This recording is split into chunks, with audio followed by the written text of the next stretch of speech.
What we'd like to do is show deployment of a self-healing in-memory data grid in Gigaspace's XAP 7.1, along with explaining the pieces that make up the Gigaspace's application environment with a very simple set of applications that write into and read from the data grid.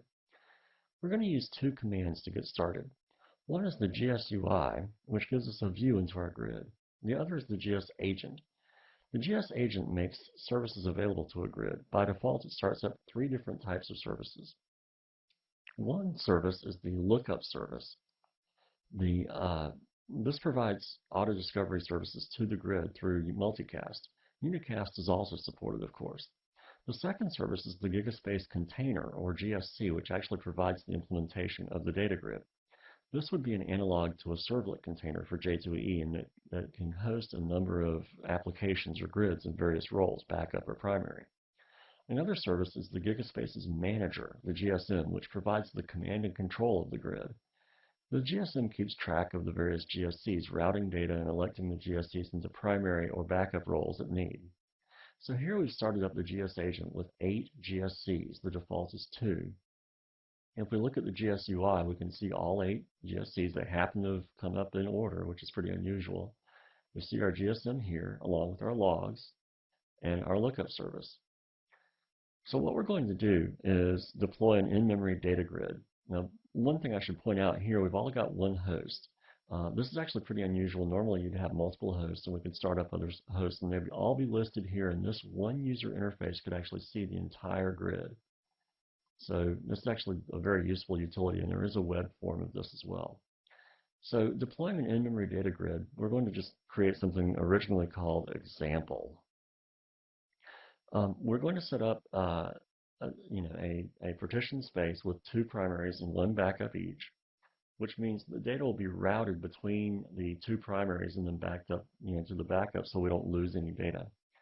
Partitioning is really important because it means the data is spread across our grid and staying all in one portion of the grid.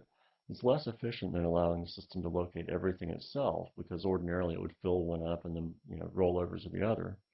But it does enable us to spread processing more efficiently for what we would call a real application. We're not going to do one here, but ordinarily you would want partitioning to be equally balanced. Now let's go ahead and deploy this. And what we'll be able to see here is that we can figure out which one is being used to log. So here we can see GSC1 is being deployed to, GSC2 is not, GSC3 is not. So you can see here that we can actually see our logs. And again, this is all in one JVM, on one machine, not one JVM. It's actually 10 JVMs. But we can actually see all of it across all of our hosts if we happen to have more than one. Here we can see our actual deployment. We have GSC1, which is actually our second primary. Our first primary is GSC7, and its backup is GSC4. Our second primary is GSC1, and its backup is GSC5.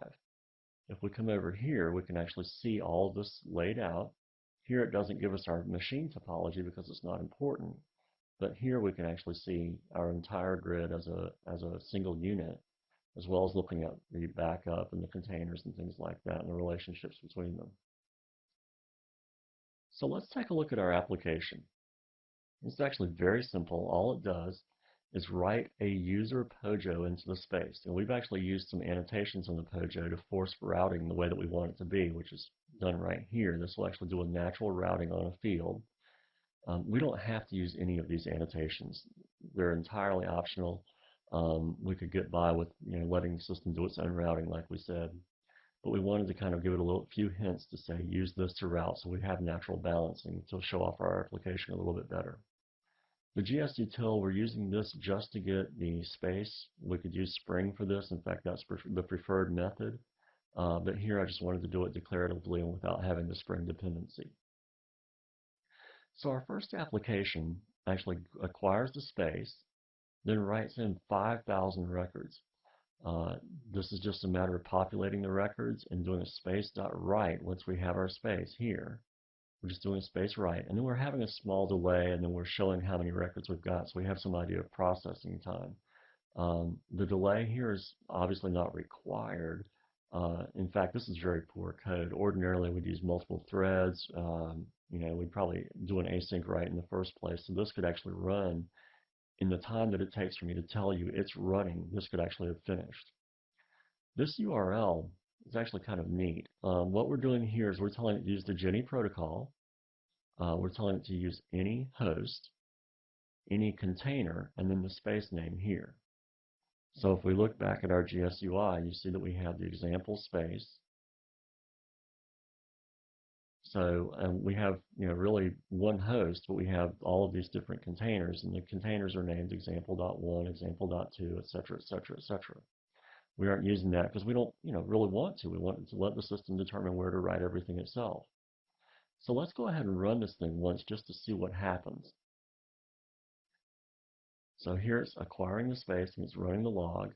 So as you can see, it's just loading all of these records. If we go back over to our GSUI, look at our deployed processing unit, look at our operations, and you can see the number of instances is just climbing, climbing, climbing. If we look up here, we see the number of instances records here is actually going up. It should stop at 2,500, which is what we want. Looking at the backup, we also see 2,500, the same here, and the same for its backup. Nothing really spectacular here, right? Well, let's go ahead and kill off GSC7, which is one of our primaries. So we terminate this. Now what you'll see is when we come over here, this is our backup. What we should see is the system creating a new primary, which is done here as example.2.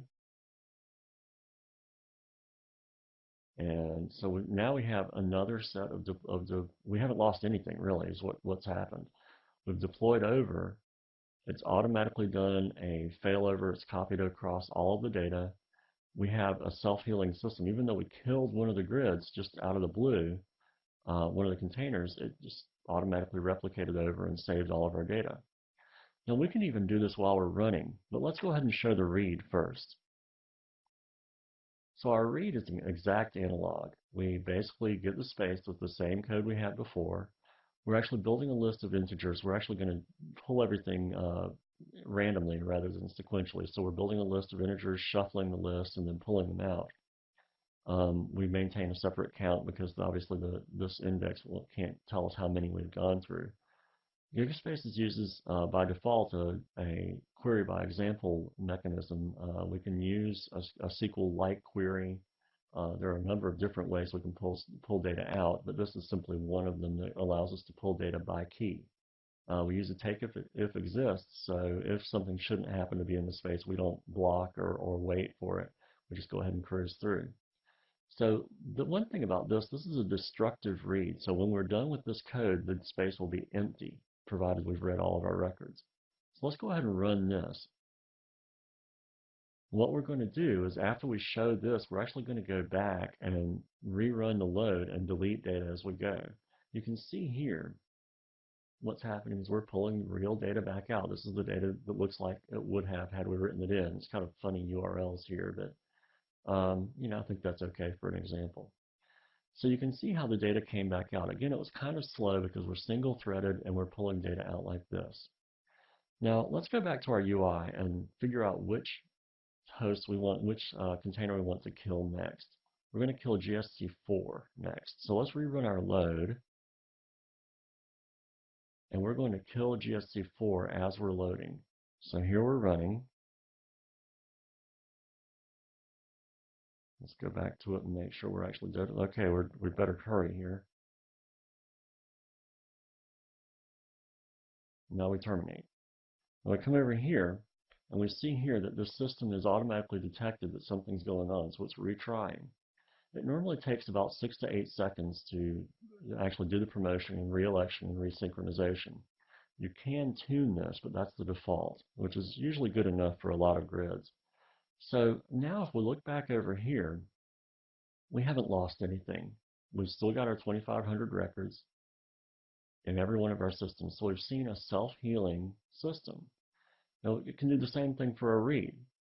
Now our next elected primary, let's take a look here, is going to be GSC1. Let's go ahead and kill off GSC1 while we're reading this time.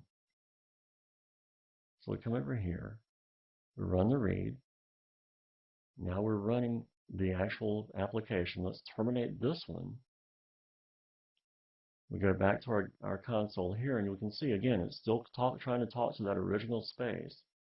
It's going to do a failover. It's running the failover right now, and then it just picks up right where it left off. We haven't lost any data. The system is no slower than it was before after we get through the delay. Everything is running normally. We still read our 5,000 records, and no data was lost, even though we pretty much destructively killed the space as we went through.